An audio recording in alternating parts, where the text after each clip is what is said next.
अल्हम्दुलिल्लाह मुझे यूके में 1 साल कंप्लीट हो चुका है। मेरा यूके का एक्सपीरियंस कैसा रहा है, क्या मुश्किलात पेश आई हैं और मैंने क्या अचीव किया है। और बाकी जो स्टूडेंट्स हैं उनको यूके आना चाहिए और अगर आना चाहिए तो उनके लिए सजेशंस क्या-क्या हैं। अगर आप इस चैनल पे नए हैं, चैनल को सब्सक्राइब कर दें, बेल आइकन को प्रेस कर दें ताकि और इस तरह की इन्फॉर्मेटिव वीडियोज़ जो हैं वो आपको मिल सकें। मैं अपना थोड़ा बैकग्राउंड आपके साथ शेयर करता हूँ। मैं हाफ़ सीए और पाकिस्तान में मेरा 5 साल का सीए फर्म का एक्सपीरियंस है और अल्हम्दुलिल्लाह मैं एक अच्छी सैलरी जो है वो अर्न कर रहा था। लेकिन समझ मुझे आज तक नहीं आई कि वो सैलरी किधर गई। मैं बहुत खुश था कि एडमिशन वगैरह यूके में ले रहा हूँ, वीज़ा प्रोसेस हो रहा है तो इंशाल्लाह जो है बहुत जल्द यूके में जा रहे हैं और वहाँ पे पाउंड्स वगैरह कमाएँगे।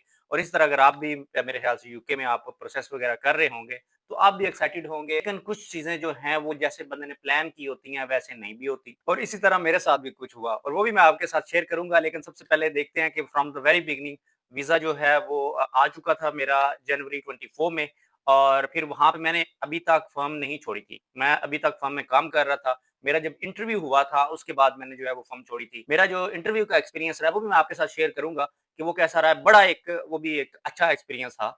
बाकी लोगों का जिस तरह स्टूडेंट्स का नहीं होता। आई वाज़ क्वाइट कॉन्फिडेंट कि यार अब वीज़ा जो है वो आ जाना है तो चलें अब फिर फ़र्म को खैरबाद कहते हैं, कुछ दिन घर वालों के साथ स्पेंड करते हैं और जो कि करने भी चाहिए। वो जो मेरे 4-5 दिन थे उनका तो पता भी नहीं चला चीज़ों की प्रिपरेशन में सामान, लगेज एवरीथिंग जो है वो तैयारी कर जहाज़ हीथ्रो एयरपोर्ट पे लैंड हुआ 3-4 घंटे की इमिग्रेशन की लाइन में रुका वहाँ पे और फिर इमिग्रेशन वाले ने कुछ 3-4 सवाल भी किए और इतना ज़्यादा वो डीप डाउन नहीं गया, तो जो नॉर्मल क्वेश्चन होते हैं।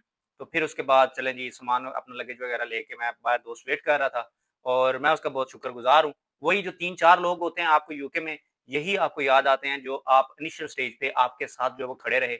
जिसने आपको रिसीव किया, आपकी अकोमोडेशन का जिसने प्लान किया, मीन्स आपको करके दी और जिस बंदे ने आपकी पहली जॉब लगवाई। ये बंदे जो हैं ये आपको कभी नहीं भूलते और मैं उनका अपने तहे दिल से शुक्रगुज़ार हूँ। मेरे लिए ये तीनों अलग-अलग थे और आपके लिए कोई एक भी हो सकता है लेकिन मैं इन तीनों का बहुत शुक्रगुज़ार हूँ कि इन्होंने वो एक इनिशियल स्टेज होती है बंदे की और उसमें अगर हेल्प हो जाती है and that's really mean something. अब स्टोरी यहाँ से शुरू होती है कि लंदन लैंड हुए हैं।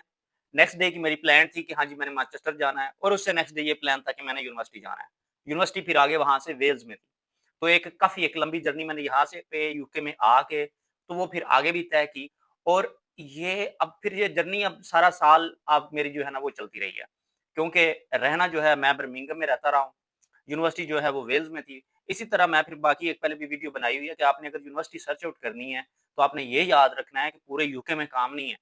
आपको जो काम मिलेगा एज़ अ स्टूडेंट, वो आपको वहाँ पे मिलेगा, वहाँ पे मेन सिटी में अपनी जो देसी कम्युनिटी है, वो वहाँ पे रह रही है। जैसे स्टूडेंट्स वगैरह आके करते होते हैं, कुछ सप्लाइज़ वगैरह जो है लोकल्स रेस्टोरेंट्स वगैरह पे जाते हैं, तो वो इधर कुछ बाकी जो छोटे टाउन होते हैं, वहाँ पे नहीं होता। अब जैसे मेरा यूनिवर्सिटी थी, बैंगर थी, तो वहाँ पे इतना काम ही नहीं था। उसकी 16,000 टोटल पॉपुलेशन है और 10,000 उसमें स्टूडेंट आके रह रहा है। तो आप बताएँ वहाँ पे काम कैसे हो सकता है? तो बहुत सारे जो स्टूडेंट थे, वो Bangor to Manchester around 100 mile बनता है। तो इस सारे एरिया में वो फैले हुए थे। कोई कहाँ से आ रहा है, कोई कहाँ से आ रहा है, कोई मैनचेस्टर से काफ़ी सारे लोग आ रहे थे, गाड़ियों पे, ट्रेनों पे, डेली के पैसे जो है वो पाउंड्स भर-भर के तो वो काफ़ी तंग थे। कुछ लोग जो थे उन्होंने तो यूनिवर्सिटी में आना छोड़ दिया कि यार बहुत सारा एक्सपेंस है डेली बेसिस पे जाने का। और एक तो स्टूडेंट के साथ ऐसा हुआ कि उसने अटेंडेंस जो है वो अपनी पूरी नहीं की, तो यूनिवर्सिटी ने उसको लेवल 3 की जो ईमेल है वो कर दी। तो वो कहते हैं जी हम आपको नहीं रख सकते अनटिल के आप हमें कोई जस्टिफिकेशन वो भी ये दें कि हमारे मेरे साथ इन्होंने अनफेयर किया है ट्रीटमेंट। ये नहीं कि मैं कोई ये मसरूफ़ था या ये मसरूफ़ था। उन्होंने कहा कि आपके साथ अगर हमने अनफेयर किया है, तो आप वो बताएँ। तो इसी तरह बंदा जो है ना एक काफ़ी एक मुश्किल टाइम था कि आपने डेली अप डाउन जो है वो करना होता है। वहाँ पे काफ़ी सारे जो स्टूडेंट्स थे, वो यूनिवर्सिटी के अंदर भी रात गुज़ारने पे मजबूर थे। वो बड़ी उनके टफ टाइम था कि उन्होंने लड़कियाँ भी थीं कुछ, उन्होंने सुबह आना है, अब नेक्स्ट डे भी क्लास है तो वो वापस तो नहीं जाएँगे कि अगले दिन फिर वो उसका किराया भर के आएँ। तो उन्होंने वहाँ पे रात रुकना है यूनिवर्सिटी में, कभी उनको गार्ड निकाल भी देता था। तो बड़ा मुश्किल टाइम था, सबके लिए। मैं तो चले वो एक दोस्त था तो उसके पास जो है वो रुक जाता होता था। मेरा थोड़ा-सा एक बेहतर रहा है लेकिन एक्सपेंस ऑब्वियसली काफ़ी ज़्यादा होते रहे हैं। जो एक सेविंग बंदा एक सोच के आता है, तो उतनी नहीं होती क्योंकि आपने एक तो काम छोड़ना है, आपने यूनिवर्सिटी जाके अटेंड करनी है और दूसरा जो है आपने वहाँ पे फिर ज़ाहिर बात है कुछ खाना है, कुछ रहने-पीने का और आपकी जो ट्रैवलिंग है वो सारे एक्सपेंस जो हैं वो होते हैं। तो यूनिवर्सिटी जो है तो वो तो हाँ, पूरा साल जो है अप डाउन जो है वो चलता रहा है और डेली का ऑलमोस्ट आपका 40, 30, 40 पाउंड्स जो है वो आपके वो भी लग जाते हैं और आपका जो काम है, वो भी आप नहीं कर सकते। तो ये एक बहुत मुश्किल टाइम होता है स्टूडेंट के लिए, जो ये चूज़ करता है कि मैंने यूनिवर्सिटी किसी वो छोटे टाउन में रख लेता है। जो लंदन में, मैनचेस्टर, बर्मिंघम यहाँ पे रह रहे होते हैं, तो उनके लिए थोड़ा-सा ईज़ी होता है कि वो अपना वो यूनिवर्सिटी को अटेंड करके वापस आके काम भी कर सकते हैं। मेरे हैं कुछ दोस्त, वो यूनिवर्सिटी जाते हैं, उसके बाद जो है, वो आके काम पे भी चले जाते हैं। मेरा जो पहला सेमेस्टर था, उसकी 5 दिन क्लास थी। 5 दिन आपने यूनिवर्सिटी जाना हो, तो आप काम किस दिन करेंगे?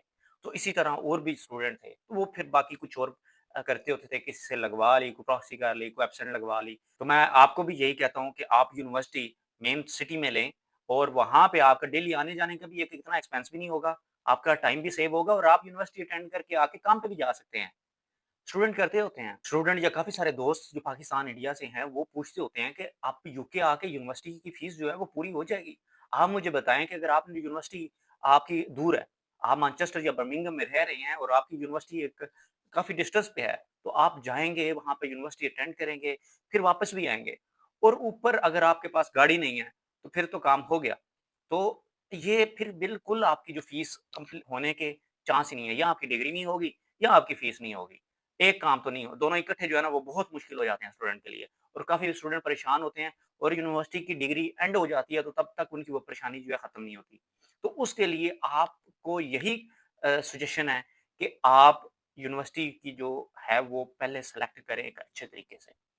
आप इन्हीं बड़े जो शहर हैं, आप उनमें अपनी जो डिग्री है वो सेलेक्ट करें। दूसरी जो बड़ी मुश्किल मुझे पेश आई वो थी जॉब की। मैंने पहले 2 महीने जो है वो काफ़ी सर्च आउट किया कि हाँ जी, मेरा जैसे मैंने पहले आपके साथ शेयर किया कि मेरा एक्सपीरियंस है, हाफ सीए हूँ। तो मैं क्वाइट कॉन्फिडेंट भी था कि यार अब मेरी जो फ़ील्ड है उसका काम मिल जाएगा। मैंने यूके का टैक्स भी सीख रखा था। पाकिस्तान में था तो मैंने उसके भी साथ में कोर्स वग़ैरह किया हुआ था। तो चलें जी, वो भी मुझे आता है तो एक एज है। मुझे यहाँ का टैक्स आता है, अब अकाउंटिंग तो हर जगह ऑलमोस्ट सेम है। तो मुझे तो 20 आवर्स के लिए जॉब मिल जाएगी। लेकिन अगर आपने थोड़ा बहुत अकाउंटिंग का काम किया हुआ है, तो आप ये भी मेरे से एग्री करेंगे कि अकाउंटेंट 20 घंटे के लिए हफ्ते में बिल्कुल अकाउंटेंट तो फुल टाइम अगर कर रहा हो, तो वो भी नहीं पूरा आता कंपनियों को। तो कहीं भी मैंने पूरे 2 महीने लगाए हैं, तो कहीं भी जॉब नहीं मिली अकाउंटेंट की। तो फिर बिल आखिर बाकी जो जॉब्स थी, बाकी जो और जॉब्स वगैरह होती हैं, तो उनकी तरफ फिर अप्लाई करना शुरू किया। फिर अब वहाँ पे भी ये हर्डल थी कि कोई बताने वाला नहीं था कि सीवी आपने कैसे करनी है। क्योंकि उसमें आपका वही जी आ रहा है, हम जी यहाँ पे ट्रेनिंग की है, मैं सीए कर रहा था, तो मैं वहाँ पे सुपरवाइज़र था, ये ट्रेनी था। तो वो सारी चीज़ें जो हैं, वो जब देखते हैं तो वो कहते हैं ये बंदा ओवर क्वालिफाइड है। इसको हम ट्रेन करेंगे, ये 2-4 महीने रहेगा, उसके बाद छोड़ के चला जाएगा। तो उसके हिसाब से आपने जब सीवी बनानी होती है ना, तो फिर मुझे वहाँ पे पता चला कि यार आपने अगर इस जॉब के लिए अप्लाई करना है, अगर स्टोर के लिए आपने अप्लाई करना है, आपने कुछ स्टोर का एक्सपीरियंस लिखना है, आपने कस्टमर सर्विस का एक्सपीरियंस लिखना है, आपने कुछ उस तरह का लिखना है जो उनकी जो जॉब की रिक्वायरमेंट है, आपने उसमें से कुछ चीज़ें उठानी है, आपने वो सीवी में लिखनी है कि हाँ जी, मैं फ्लेक्सिबल हूँ, मैं इन टाइम पे अवेलेबल हूँ, जो जॉब के टाइम्स हैं। फिर जाके जो है वो कुछ आता है कि हाँ जी, आपको जो जॉब है वो मिल जाएगी। तो एक ये भी एक बड़ा हार्ड टाइम गुज़रा है कि हाँ जी, आप अप्लाई कर रहे हैं, कोई आपको इंटरव्यू के बगैर ही वो रिजेक्शंस आ रही हैं, क्योंकि सीवी उस तरह की नहीं थी। तो फिर बाद में उसको सीवी को थोड़ा-सा डाउन किया, उसमें से एक्सपीरियंस निकाला, फिर वो स्टोर का एक्सपीरियंस जो है वो डाला, कुछ और एक्सपीरियंस डाले, कुछ चीज़ें निकाल के उसको बिल्कुल बेसिक सी बना के तो फिर मैंने अप्लाई किया। तो फिर जो है जाकर कुछ जॉब्स वगैरह जो हैं वो लगी। और अभी भी जब डिग्री जो है वो कंप्लीट हो गई है, अभी भी वही मुश्किल आ रही है कि वही फिर अब मैंने दोबारा एक मिस्टेक की कि मैंने वो दोबारा वो जो एक्सपीरियंस अब मैं क्योंकि रेलेवेंट फील्ड की जॉब अप्लाई कर रहा हूँ, वही मिस्टेक हो रही है कि आप एक्सपीरियंस जो है वो मैंने फिर दोबारा से वही मेन सीवी जो है वो यूज़ करना शुरू कर दी कि हाँ जी, मेरा इतना एक्सपीरियंस है। तो फिर सेम अभी मुझे 2 महीने हो गए अप्लाई करते हुए, लेकिन अभी मैंने फिर इसके आइडेंटिफ़ाई किया है कि यार ऐसे काम नहीं चलना। अब दोबारा से मैंने एक बेसिक सीवी बनाई है और उसी के थ्रू जो है मैं अब सोच रहा हूँ कि उसको अप्लाई करूँ। तो इंशाल्लाह देखते हैं वो कैसा एक्सपीरियंस रहा है, तो वो भी मैं आपके साथ जो है वो इंशाल्लाह शेयर करूँगा। काफ़ी अकाउंट्स और फाइनेंस के स्टूडेंट्स भी देख रहे होंगे। तो यहाँ पे कुछ स्टूडेंट भी पे पूछते होते हैं कि सीए का ये जो अगर हाफ सीए हैं, तो कैफ आपने किया हुआ है, तो आपको थोड़ा-सा एज मिलता है? बिल्कुल नहीं, आप जब तक कंप्लीट नहीं है ना, आप एसीसीए है, कंप्लीट है, आपको एज है। आपका जो एक्सपीरियंस है वो वहाँ का एक्सपीरियंस है। इतना ज़्यादा आपको वो एज नहीं मिलता। आपके जब वो हायर करेंगे तो फिर आपकी वो स्किल्स देखेंगे। पहले यहाँ पे जो सिस्टम है वो ज़्यादा है ही एचआर वाला, कि एचआर जो है वो सारी चीज़ें आपको पहले देखता है कि हाँ जी, आप उनके सिस्टम में बैठ सकते हैं या नहीं बैठ सकते। वो कहते हैं आप हमारी कंपनी क्यों जॉइन करना चाहते हैं? आप लोगों के साथ मिल-जुल सकते हैं या नहीं? ये कि वो एक जैसे है ना कि एक खराब मछली पूरे तालाब को खराब कर देती है। तो वो ये कहते हैं कि हम अगर किसी बंदे को हायर करते हैं, उसकी वजह से 4 लोग बाकी तो नहीं डिस्टर्ब होंगे। वो तो नहीं वो कंपनी छोड़ने की बातें करेंगे। तो वो उस तरह यहाँ पे वो पहले एचआर सिस्टम को आपने टैकल करना होता है। ये सारी मुश्किलात थी जो आपके साथ मैंने शेयर की, जो फेस करनी पड़ी, लेकिन अल्हम्दुलिल्लाह ये कि जो यूनिवर्सिटी की डिग्री है वो भी कंप्लीट हो गई है, यूनिवर्सिटी की फीस कंप्लीट हो गई है और अब ये है कि अब सेविंग करनी है कि आपने पीएसडब्ल्यू लेना है, तो वो भी इंशाल्लाह हो जाएगी। और साथ में अब फर्दर ये है कि यूके का जो लाइसेंस है, वो मैंने ले लिया अल्हम्दुलिल्लाह, गाड़ी ले ली। तो ये एक बड़ी अच्छी अचीवमेंट है, बहुत सारे स्टूडेंट जो हैं, वो आते हैं, वो गाड़ी की तरफ नहीं जाते। तो मैं उनको यही सजेशन दूँगा जो आ चुके हैं या आने वाले हैं, उन सबको यही सजेशन दूँगा कि आपको आते हुए आपने जब आप आ जाएँ तो अब आप एनआई अप्लाई कर रहे हो, तो तब आपने प्रोविज़नल लाइसेंस भी साथ अप्लाई करना है। आपने साथ में गाड़ी जब आप पाकिस्तान में हैं, इंडिया में हैं, कि आप जहाँ से भी देख रहे हैं, तो आपने वहाँ पे गाड़ी लाज़मी सीख के आनी है। गाड़ी सीख के आएँ और अपना इंटरनेशनल लाइसेंस लेके आएँ, ताकि अगर आप उसपे 1 साल चलाते हैं, तो आपके लिए यूके का लाइसेंस पास करना बहुत आसान हो जाता है। तो आपको यहाँ पे बहुत सारी जॉब्स जो हैं, उनमें उन्होंने यही रिक्वायर किया होता है कि आपके पास यूके का लाइसेंस होना चाहिए। और जब आपके पास गाड़ी होती है, तो बहुत सारी अपॉर्च्युनिटीज़ जो है ना, वो ओपन हो जाती हैं। अगर कोई सिक्योरिटी का काम करता है, कोई डिलीवरी का काम करता है, तो वो बहुत सारे जो काम हैं, वो आपके इससे ओपन हो जाते हैं, आप उनको कर सकते हैं। अब ये नहीं होगा कि आप फ्री बैठे हों, आप कहेंगे कि यार काम नहीं है। मैंने बहुत सारे स्टूडेंट देखे हैं और मेन कॉज़ यही होती है कि उनके पास यूके का लाइसेंस नहीं होता या गाड़ी नहीं होती। अगर इंटरनेशनल लाइसेंस भी लेके आते, तो फिर आके गाड़ी नहीं लेते। तो हाँ जी, कुछ इकट्ठे होंगे, तो आपको थोड़ा-सा हार्ड टाइम वो चले किसी फ्रेंड से पकड़ लेता है, अगर घर से नहीं मंगवा सकते, तो वो थोड़ा-सा एक डिसीज़न लेना पड़ता है। अपना कुछ बैकअप इस तरह का रखना पड़ता है और पैसे भी मैं कहता हूँ कि अगर आपने आते ही आप कहते हैं कि आपको जॉब लग जाए, तो कम से कम आप 2000 से ऊपर पैसे लेके आएँ। अगर आप कहते हैं कि आपको आते ही जॉब मिल जाए। ये मेरी स्टोरी थी यूके की, आपके साथ एक्सपीरियंस को मैंने शेयर किया। अभी भी काफ़ी सारी चीज़ें अगर आप इसको ओपन करते हैं, तो इस टॉपिक को तो पूरा 1 साल गुज़रा है, वो एक वीडियो में बंद नहीं हो सकता। तो काफ़ी सारी हर्डल्स थी, काफ़ी सारी मुश्किलात थी। तो वक़्तन-फ़वक़्तन मैं आपके साथ शेयर भी करता रहूँगा। पहले भी मैंने कुछ रील्स वग़ैरह इस पे बनाई भी हुई हैं। क्या चैलेंजेस थे, जो फाइन वग़ैरह हुए थे, वो भी आपके साथ शेयर किए थे। कुछ स्टूडेंट्स के साथ जो मुश्किलात हुई थी, वो भी आपके साथ शेयर की थी।